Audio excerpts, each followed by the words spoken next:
Assalamualaikum warahmatullahi wabarakatuh. Waalaikumsalam warahmatullahi wabarakatuh. Apa kabar Ibu hebat hari ini? Ibu hebat, Generasi kuat, Allahu Akbar. Masya Allah ya. Ibu-ibu seperti biasa kita ketemu lagi di kajian live. Tapi kali ini kita nggak live, tapi kajian online komunitas Ibu Hebat. Masya Allah, senang sekali saya Fetania menyapa ibu-ibu hebat semua yang ada di rumah. Apa kabar Ibu hebat? Semoga nanti sambil disambi-sambi ya kita kajiannya. Narasumber hari ini adalah Ketua Komunitas Ibu Hebat, Ibu Vivi Diharjo. Apa kabar Bu Vivi? Alhamdulillah. Sibuk baik. ya Bu ya? Masya Allah. Assalamualaikum semuanya. Waalaikumsalam warahmatullahi wabarakatuh. Ini langsung to the point aja ya. Maksudnya apa yang akan kita bahas hari ini? Biasanya kita nyari yang viral-viral, yang lagi happening di sosial media atau enggak di berita-berita, atau enggak yang ibu-ibu omongkan, gosipkan gitu ya. Yang kelihatannya belakang-belakangan ini yang pengen kita nggak mau ketinggalan nih Ibu hebat tuh pengen ngebahas tentang tapera. Ya Allah, itu teh apa lagi ya gitu ya. Jadi di sosial media lumayan ramai ini soal tapera ini, katanya gitu. Jadi ada gaji dari dari pegawai itu yang dipotong lagi gitu. Nah ini soal selanjutnya seperti apa, terus ini sebenarnya apa tapera itu, kemudian apakah memang menjadi solusi untuk kita semua masyarakat Indonesia dan umat gitu ya. Kita akan bahas hari ini ya. Yang terjadi di sosial media itu ternyata banyak kontraknya. Tentu yang pro-nya itu memang para pejabat gitu yang menelurkan ide ini, bahwa sebenarnya ide ini tuh baiklah untuk masyarakat kita gitu istilahnya ya, dengan segala argumennya gitu ya.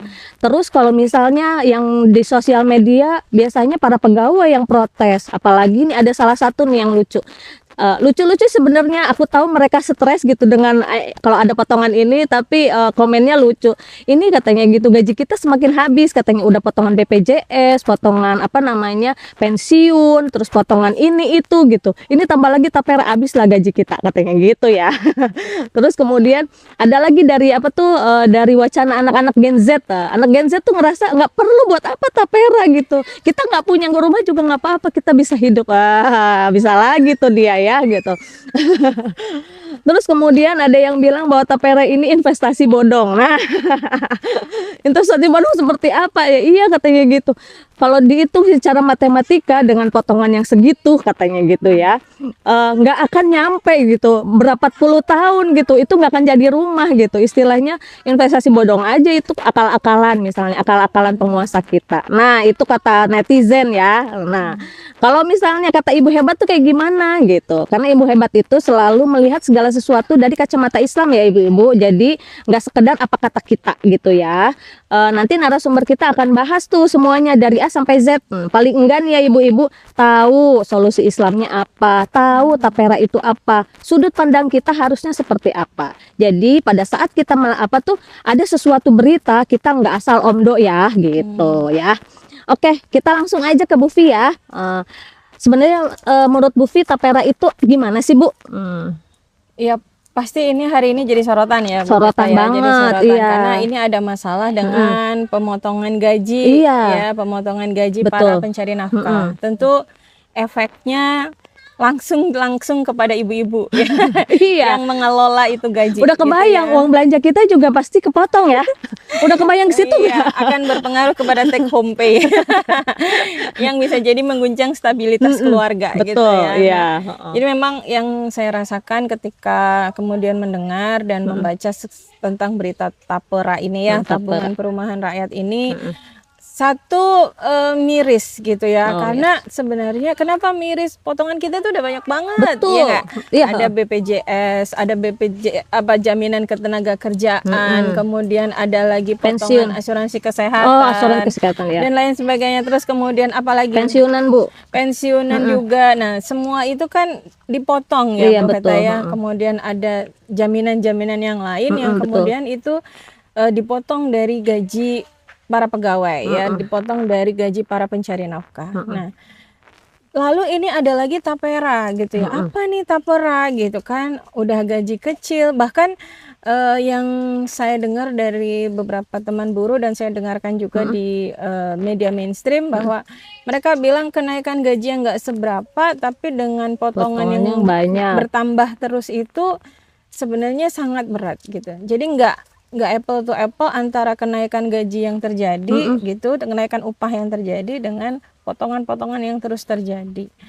Jadi perasaannya kok miris banget ya. Kenapa kemudian apa namanya, kita seperti berjuang sendirian gitu, memenuhi ya kebutuhan kita. Baik itu kebutuhan pokok, sandang, papan, pangan ya, pangan, sandang, papan, pendidikan gitu ya. Kesehatan. Itu kan makin apa?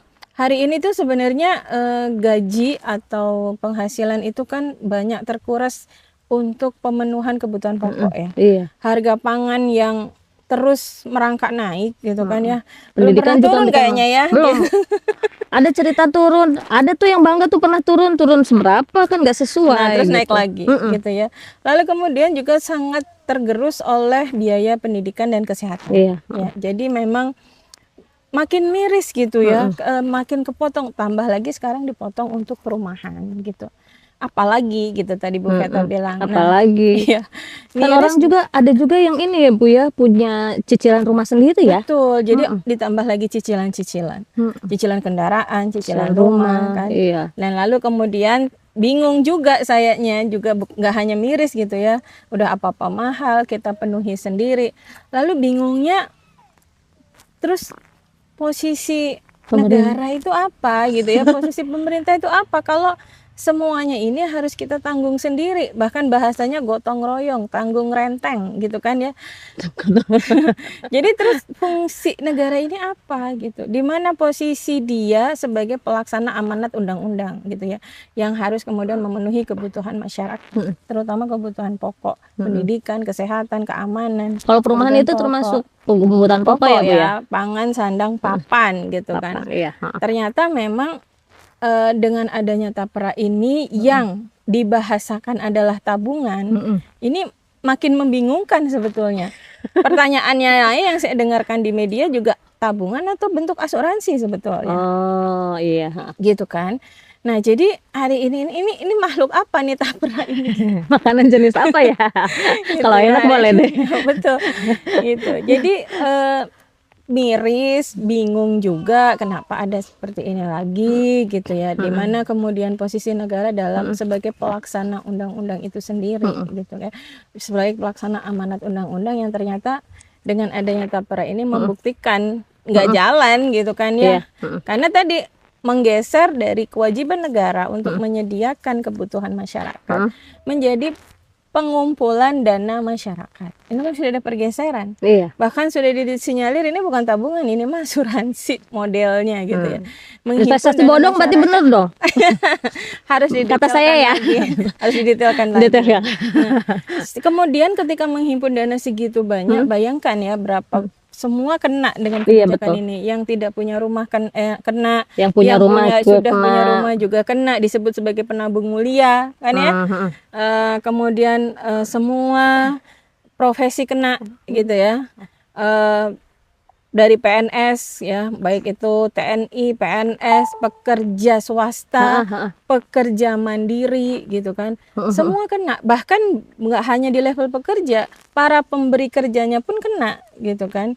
Karena mereka harus juga berkontribusi, meskipun paling besar adalah dari sisi katanya penerima manfaatnya gitu kan. Tapi tetap aja para pemberi kerja, para pengusaha juga kena gitu, karena mereka ada di dalam skema pembayaran itu gitu.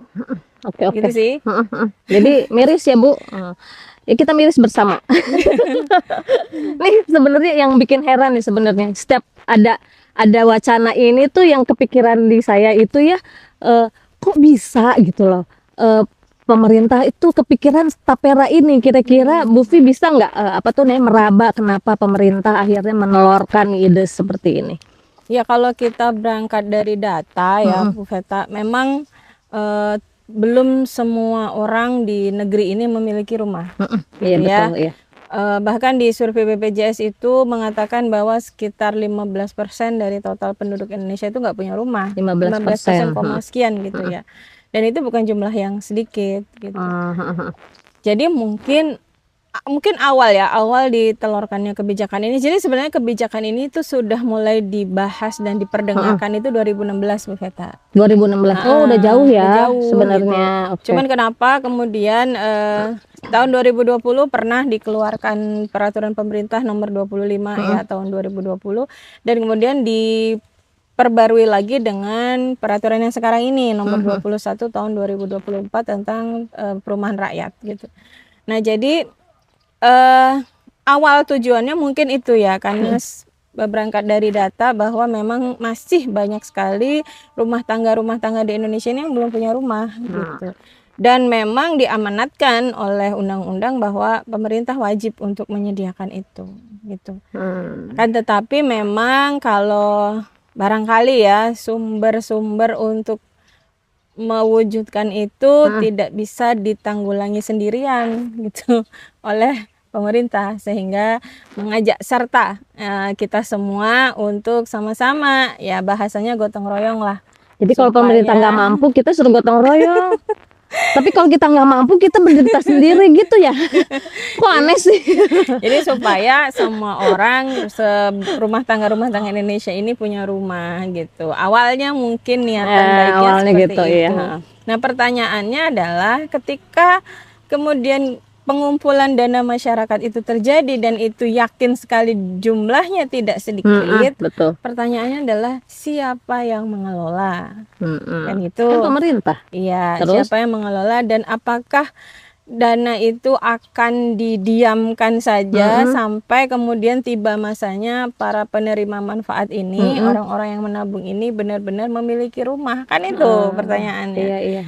Nah, jadi ternyata pagi tadi saya sempat mendengarkan berita bahwa dana ini itu akan dikelola oleh manajemen aset. Nah, gitu ya, akan istilahnya apa ya, akan diurus, akan dipupuk sehingga dana yang disetorkan itu akan berkembang gitu katanya. Nah, jadi sebentar ya Bu Fet. Ada telepon. Jadi gitu. Jadi dana yang terkumpul ini akan dikelola oleh sebuah manajemen aset yang ditunjuk. Nah, tadi belum diberitahukan siapa manajemen aset yang ditunjuk itu. Pikiran saya adalah apakah namanya dana yang dikelola itu kan ada dua kemungkinannya, mendapatkan untung atau makan rugi. Nah, kalau nanti misalkan terbukti rugi, yang nanggung rugian siapa? Yang nabung. Nah, gitu ya, logika saya tuh ngomong gitu ya. Jadi nanti kalau misalkan penempatan dananya nggak tepat terus kemudian rugi nih, terus yang tanggung jawab siapa gitu kan? Padahal berdarah-darah nih kita pekerja nabungnya gitu. Kerjanya terutama sih memang. Mau nggak mau dipotong kan gitu. Kamu nggak mau tetap gitu kan. Itu satu. Terus yang kedua, yang sedang beredar di media sosial itu ya, hitung-hitungan para Gen Z. Iya, betul. Gen Z pintar banget. Dengan cara sederhana pun, kalau misalnya katanya kan penerima manfaat itu bisa mendapatkan manfaat setelah 12 bulan. 12 bulan. Nah, apakah setelah 12 bulan itu bisa kemudian mendapatkan manfaat memiliki hunian? Iya kan gitu. Iya, bisa apa enggak? Semudah itukah? Itu pertanyaannya. Terus yang dipotong 2,5% katanya Bu Fia. 3%. Oh, 3%. 2,5 itu ditanggung terus oleh itu minimal UMR ya? Iya, bisa jadi, karena pas tadi saya mendengarkan juga itu sebenarnya aturannya belum terlalu sampai teknis. Sampai ada yang bertanya begini, apakah yang tidak membayar itu mendapatkan sanksi? Itu juga belum ada jawaban, katanya belum diatur. Nah, jadi sebenarnya kegaduhan ini tuh masih kesana kemari ya. Kayak semacam lempar batu ke air Iya, gitu loh. semacam test the water aja, apakah kemudian respon masyarakat tuh seperti apa sih gitu. Tapi pasti kan ada riak ya Bu Vi ya. Betul, Gitu. pasti Kalau ada misalnya respon. ngelempar batu ke air pasti ada riak gitu. Nah, bertunda gaduh. Nah, jadi Maksudnya apa ini iseng aja gitu Ya, pemerintah gitu. Apa memang nanti akan ngetes dulu sejauh mana kita Betul. reaksinya gitu ya. ini sudah bergeser sih dari niat awal itu untuk kemudian menyediakan ya, kita bergotong royong menyediakan rumah bagi saudara-saudara kita mungkin yang punya rumah. Kemudian terbacanya adalah menghimpun dana masyarakat untuk kemudian dipupuk dan nanti kan katanya tuh setelah 12 bulan para penerima manfaat ini dengan apa, itu pun masih ada spesifikasi siapa yang bisa memanfaatkan kan. Tidak semua 12 bulan orang yang kemudian gajinya dipotong itu bisa manfaatin, enggak juga, ada syarat dan ketentuan berlaku. Lalu kemudian katanya kalau misalkan memang tidak dimanfaatkan, maka itu bisa diambil. Sama siapa? Ketika jangka waktu untuk pembayarannya itu selesai, misalnya pensiun, misalnya selama 5 tahun, tadi berita yang saya dengar tuh selama 5 tahun tidak berkemampuan untuk kemudian membayar, nah dia diambil pokoknya dan hasil pemumpukannya gitulah. Diambil sama pemerintah, maksud sama yang ngelola kita gitu. Kita kan nabung, kalau tabungan kan harus bisa diambil dong. Betul. Iya kan. Nah, pertanyaannya tadi, ketika dikelola dan kemudian salah kelola, siapa yang akan bertanggung jawab? Kalau tabungan misalnya sekarang simpanan kita di bank aja, itu kan dijamin sama OJK ya. Nah, ini siapa yang menjamin ini? Jadi memang Bu Veta, alasan pemerintah apa? Ya alasan awalnya seperti itu. Tapi kemudian ternyata itu tidak cukup menjelaskan kepada masyarakat tentang kebaikan yang diklaim akan muncul dari kebijakan ini gitu. Jadi masyarakat malah menyoroti dari banyak sisi gitu kan. Dari Gensi tadi hitung-hitungannya saya melihat sebuah podcast juga bahwa ini cacat eksakta dan lain sebagainya. Itu yang melakukan kan anak-anak Gensi ya gitu. Cacat eksakta. Belum lagi dari sisi para ekonom gitu kan. Jadi memang kebijakan ini ternyata tidak diterima ya, alasan keluarnya kebijakan ini tidak bisa diterima begitu saja gitu kan. Masyarakat memang mungkin perlu banyak penjelasan. Iya betul. Nah ya, sebenarnya jadi perlu banyak penjelasan. Jadi sebenarnya tapera itu apa sih Bu tujuannya? Dari kan tadi tujuan pemerintah apa? Tapera apa semua sekedar dari katanya aja, perpanjangannya tabungan perumahan rakyat gitu. Apa tadi menurut Bu Vi ada pergeseran gitu ya. Jadinya liar aja di masyarakat ya, artinya jadi ya seperti bola liar aja gitu, bola panas gitu. Semua orang menanggapi karena satu memang minim sosialisasi, minim sosialisasi, tiba-tiba jeder ada gitu dan masyarakat akhirnya kan bereaksi gitu. Nah, dikritik juga oleh banyak kalangan, bahkan tadi pagi di siaran yang saya dengarkan itu legislatif pun akan kemudian memanggil ya pihak-pihak yang terkait dengan ini untuk melakukan evaluasi. Sebenarnya sudah banyak dorongan untuk kemudian menunda sih, menunda, jangan sampai ini diberlakukan dengan keadaan yang seperti ini gitu ya, tidak jelas dan simpang siur seperti ini gitu. Sebenarnya kalau misalnya tapera ini ada nih, akan nanti berjalan nih. Sebenarnya kalau bisa nggak sih memenuhi kebutuhan perumahan kita? Kalau dipikir-pikir lah gitu, maksudnya kacamata ibu hebat bisa nggak? Ya kalau hitung-hitungan yang sederhana yang dikeluarkan oleh banyak orang sih enggak gitu. Jadi sebenarnya apa ya Bu Fet? Sebenarnya masalah perumahan itu kan tidak hanya dialami oleh Indonesia. Iya betul. Ya kan, seluruh dunia itu mengalami masalah perumahan. Bahkan ada beberapa solusi juga yang ditawarkan seperti kemudian menambah menambah jenis perumahan seperti membuat apartemen, memberikan subsidi baik kepada pengembang ataupun kepada pembeli. Toh itu tidak juga menjadi solusi ya gitu. Jadi selama ini memang ya kita kalau punya rumah ya sendiri-sendiri aja Bu Fi, Betul. ya. Jadi itu seperti usaha sendiri ya, Iya. gitu, upaya sendiri, perjuangan sendiri lah Perjuangan gitu. sendiri gitu, dari mulai nabung, minjem Iya, gitu ya, dapat warisan tuh. Karena itu tadi ya, karena memang apa dasar filosofinya itu kapitalistik. Kapital. Jadi di dalam kapitalis semua itu bisa jadi duit kan, Iya. gitu. Nah, artinya bahkan kewajiban pemenuhan kebutuhan pokok pun itu bisa dikomersialisasi, gitu, bisa dikomersialkan, gitu. Nah, kalau kita mau melihat kenapa sih sulit sekali hari ini orang tuh beli rumah, Iya, betul. iya kan? Jadi membeli hunian yang layak tuh nyaris tidak terjangkau. Makanya saya pernah membaca penelitian, mungkin ini bisa terhubung ya.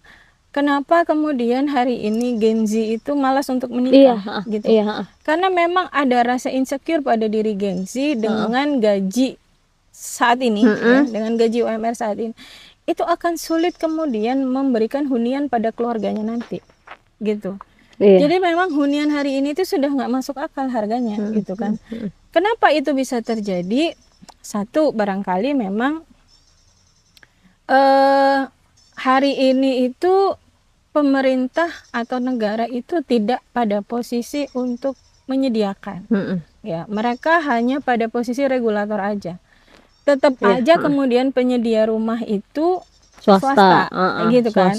Nah, sedangkan swasta ini tentu orientasinya bukan sedekah dong ya, orientasinya pasti keuntungan, margin. Iya. Nah, jadi itu satu. Dan kemudian negara juga memberi kesempatan yang seluas-luasnya kepada siapapun yang punya uang untuk memiliki lahan. Iya. Seluas apapun, selama kamu bisa beli, sok aja, gitu kan ya. Nah, ini juga jadi kendala kenapa hunian hari ini harganya nggak terjangkau, gitu. Kayak misalnya ketika seseorang punya satu lahan dan kemudian dia ingin kemudian memproduktifkan, membangun hunian di situ, pasti kan dia pengen dong dari lahan itu dapat keuntungan. Iya, betul. Mungkin nggak dijual sama persis dengan modal, kan nggak mungkin. gitu. Iya. Jadi penguasaan lahan oleh orang-orang tertentu itu yang kemudian ketika dia dimanfaatkan menjadi lahan perumahan, itu jadi harganya udah jadi nggak terjangkau. Iya, betul. Iya kan? Iya. Lalu kemudian bahan baku yang hari ini itu memang harganya udah nggak kira-kira ya. Iya, benar. Sekarang kalau mau renovasi 10 juta dapat apa? Betul. Iya, benar. Nah, itu pun dilakukan secara apa istilahnya sendiri aja, tidak ada regulasi dari penguasa, dari pemerintah.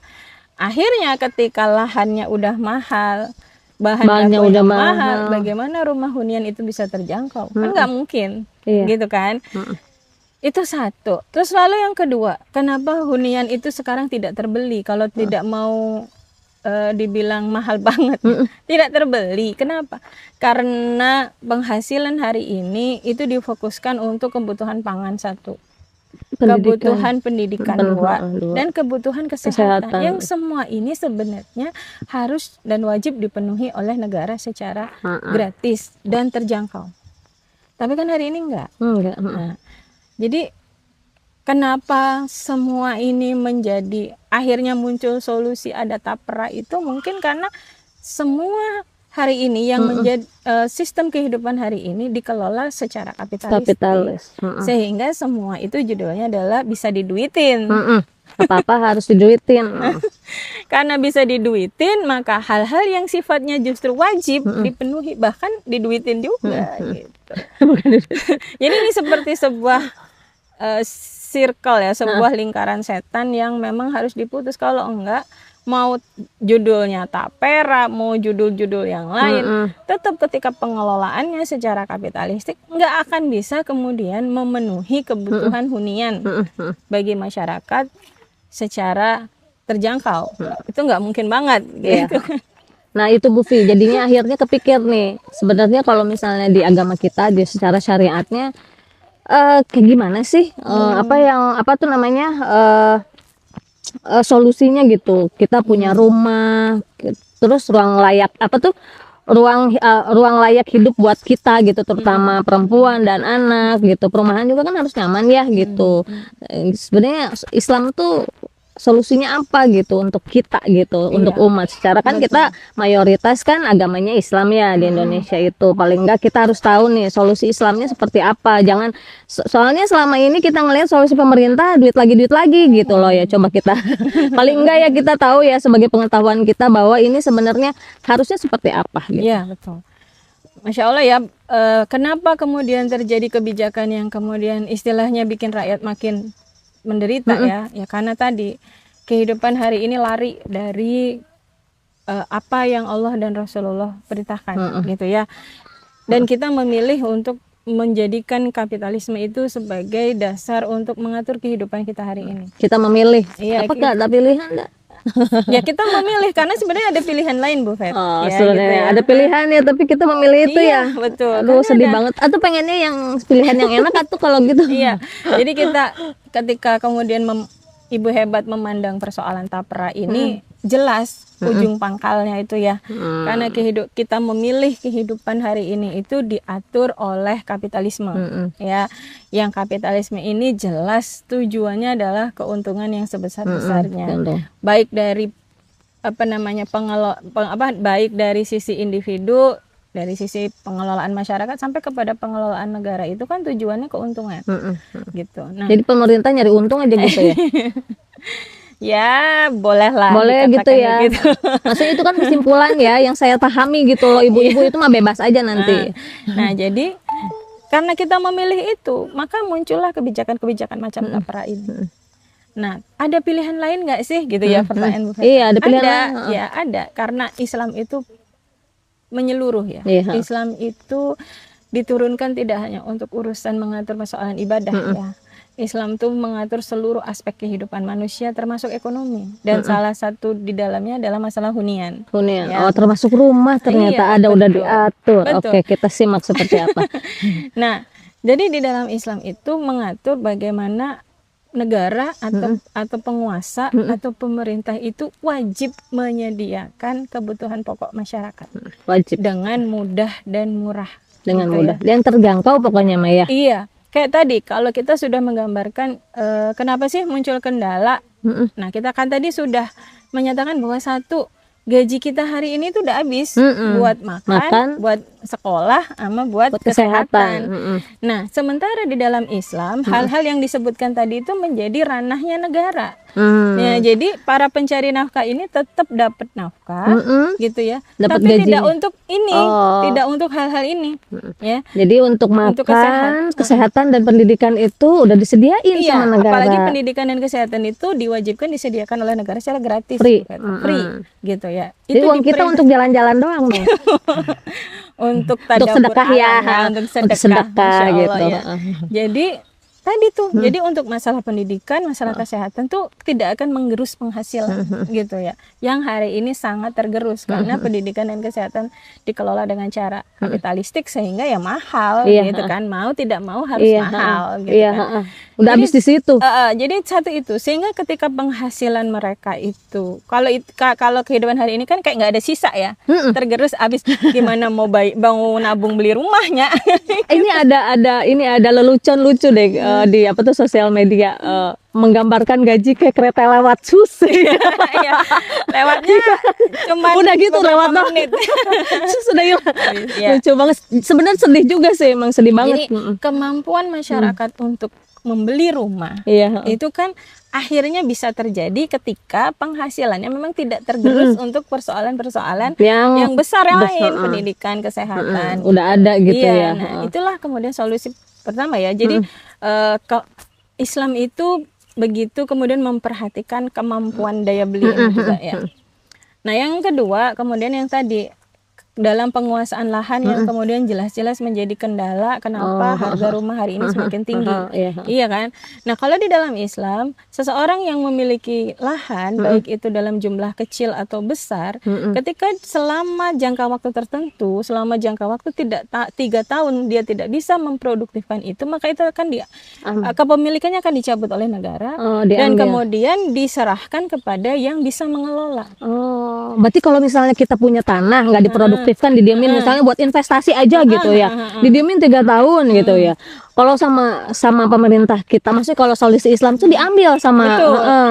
Kepemilikannya dicabut. Di- Nah, oh, kalau kita gitu. lihat sekarang banyak rumah-rumah terbengkalai. Kosong, iya betul, ya. iya, Nah, itu 3 tahun bahkan terbengkalai ya. Iya, Nah, lebih itu kadang. dicabut kepemilikan. Dari dia beli kayaknya itu sampai misalnya bertahun-tahun gitu ya, sampai jadi apa tuh nih, hutan belantara kecil gitu ya, isinya kodok, ular gitu ya, yang meresahkan gitu istilahnya ya jadinya. Iya, iya. Nah, Oh, itu jadi tidak akan ada kemudian baik berupa tanah. Kalau bangunan kayaknya enggak, Bu Veta. Oh, kalau bangunan enggak. ya. Ini tanah, Tanah jadi kosong. lahan. Tapi banyak Kalau juga kan bangunan orang invest di tanah ya. Iya, nah mungkin nanti orang dorongannya membeli rumah itu beda kali ya. Kalau iya, sekarang betul. tuh dibenggalaikan. Tapi kalau rumah itu kan sudah hak milik pribadi, jadi nggak apa-apa. Oh, gitu. Tapi lahan tanah, kosong. tanah. Yang hari ini itu banyak ya, satu orang tuh bisa memiliki berapa hektar, berapa ribu hektar. Pernah ada kasus kan waktu itu di Rempang ya, itu kan berapa ribu belas hektar tuh ya, yang selama bertahun-tahun tuh terbengkalai. Nah, hal seperti ini tidak akan dibiarkan oleh negara gitu, akan diproduktifkan. Nah, akhirnya kan seseorang itu tidak akan sanggup mengelola lahan yang banyak, begitu luas gitu ya, akan terbatas dengan sendirinya gitu. Nah, jadi tadi itu pengelolaan lahan diatur oleh Islam seperti itu, sehingga tidak ada penguasaan yang kemudian dengan lahan itu orang bisa mengambil keuntungan yang sebesar-besarnya.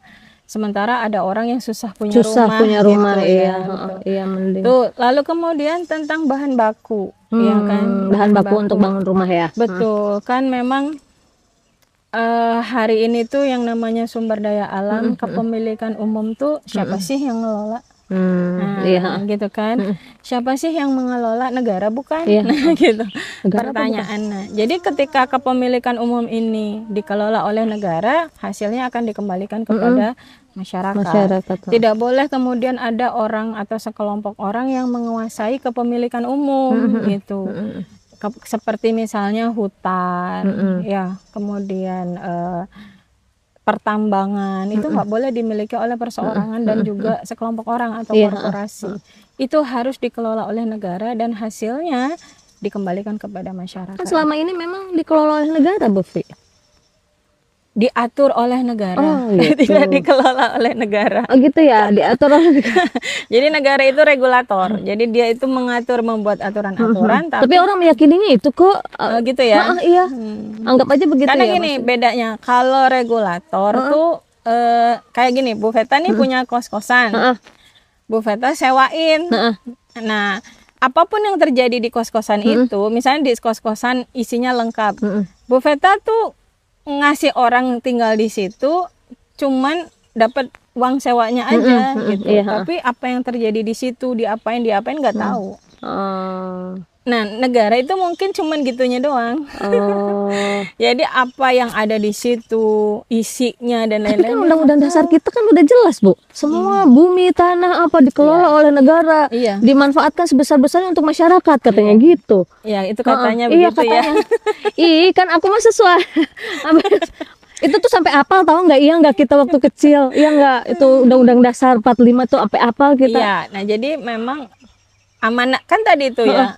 Amanat undang-undang itu udah sedemikian, tapi ternyata kan tidak dijalankan gitu. Nah, jadi ketika pengelolaan kepemilikan umum itu oleh negara, maka negara itu bisa memanfaatkan sebesar-besarnya untuk rakyat.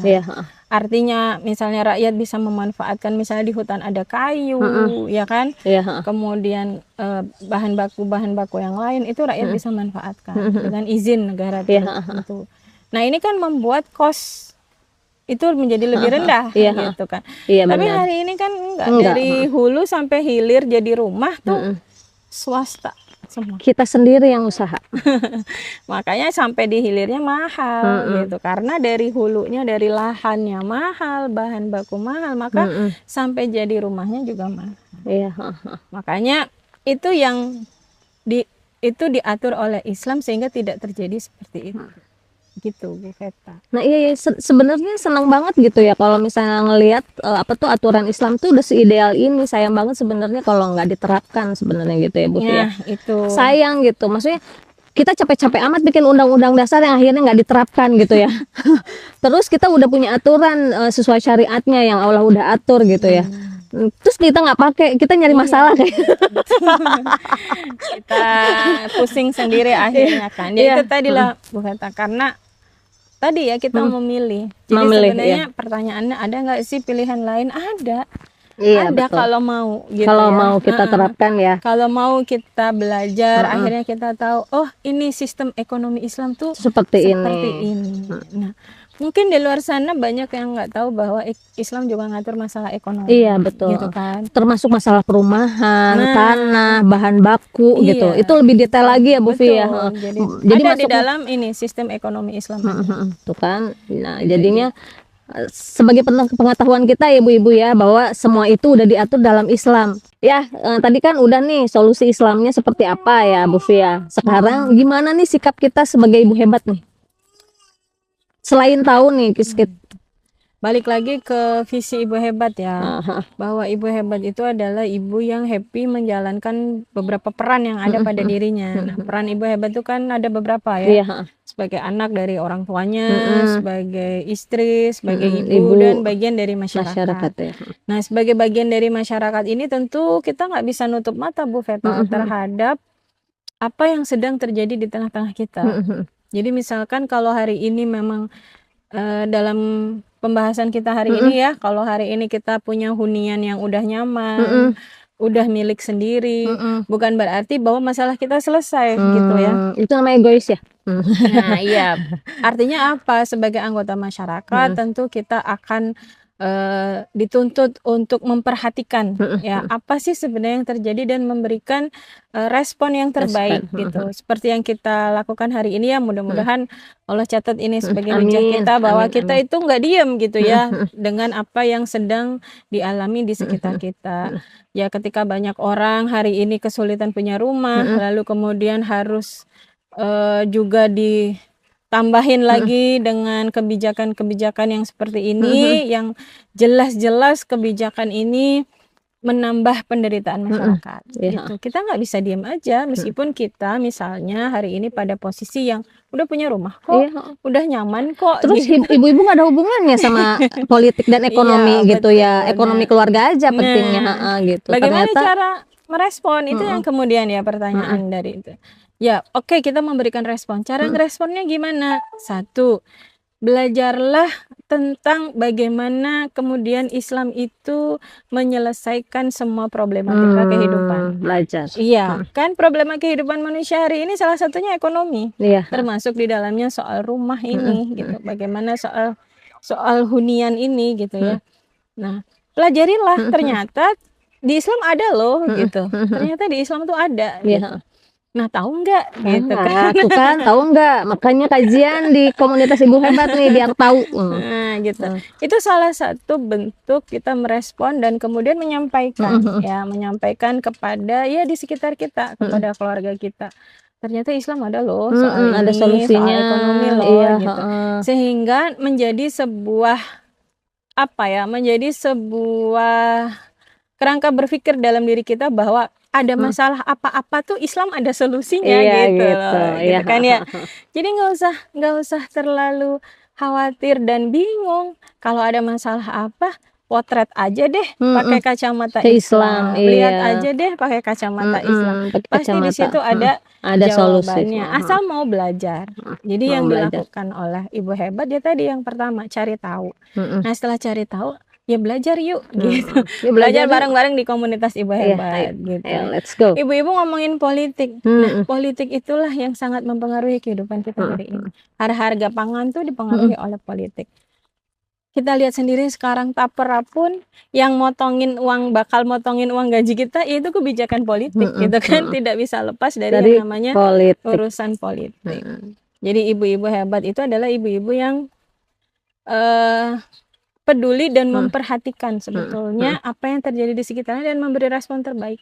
respon terbaiknya adalah merespon dengan bagaimana Islam merespon. Gitu Ya, betul. Oke, sip. Alhamdulillah. Pertanyaan saya sudah habis. Sebenarnya kalau mau dilanjut mah lebih banyak lagi ya. Iya. Maksudnya ini apa tuh nanti kita akan seperti apa, Ibu Hebat bergeraknya seperti apa, pedulinya teknisnya seperti apa. Wah, itu mah banyak banget gitu ya. Betul. Pertanyaan di saya gitu ya. Tapi paling enggak ya ibu-ibu tahu bahwa Ibu Hebat tuh memandang segala sesuatu itu dengan kacamata Islam. Iya. Kita tahu di Islam itu pasti ada solusinya. Paling enggak kalaupun kita tidak bisa berbuat apapun saat ini ya ibu-ibu ya, tapi kita tahu bahwa Islam tuh ada gitu. Apa tuh semuanya udah ada dalam Islam gitu. Paling enggak gitu. Jadi jangan kalau misalnya udah kita nggak bisa ngapa-ngapain, kita udah pasrah gitu ya. Kayaknya apa ya, rasanya nggak guna banget deh gitu loh. Iya, betul. Jadinya maksudnya kita paling enggak mengetahui aja lah. Kalaupun kita nggak bisa berbuat apa-apa, Allah cukup tahu karena kita juga berusaha ya belajar. Nah, gitu. Ya, terima kasih Bu Fi. Sama-sama. Jazakillah khair Iya. untuk apa namanya pembahasan tentang perekonomian ternyata dan perpolitikan. Betul. Ya, jadi Ibu Hebat semakin cerdas insya Allah ya. Insya Allah. Amin. Jazakillah khair Bu Fi. Wah, iya.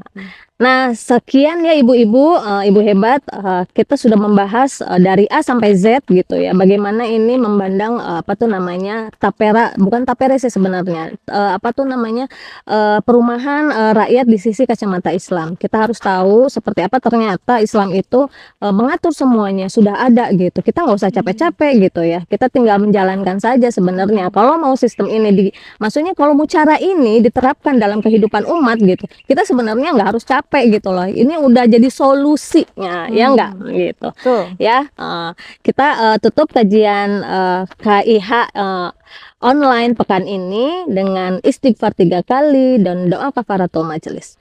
Astagfirullahalazim, astagfirullahalazim, astagfirullahalazim. Subhanaka Allahumma wa bihamdika asyhadu an la ilaha illa anta astaghfiruka wa atubu ilaik. Wassalamualaikum warahmatullahi wabarakatuh. Waalaikumsalam warahmatullahi wabarakatuh.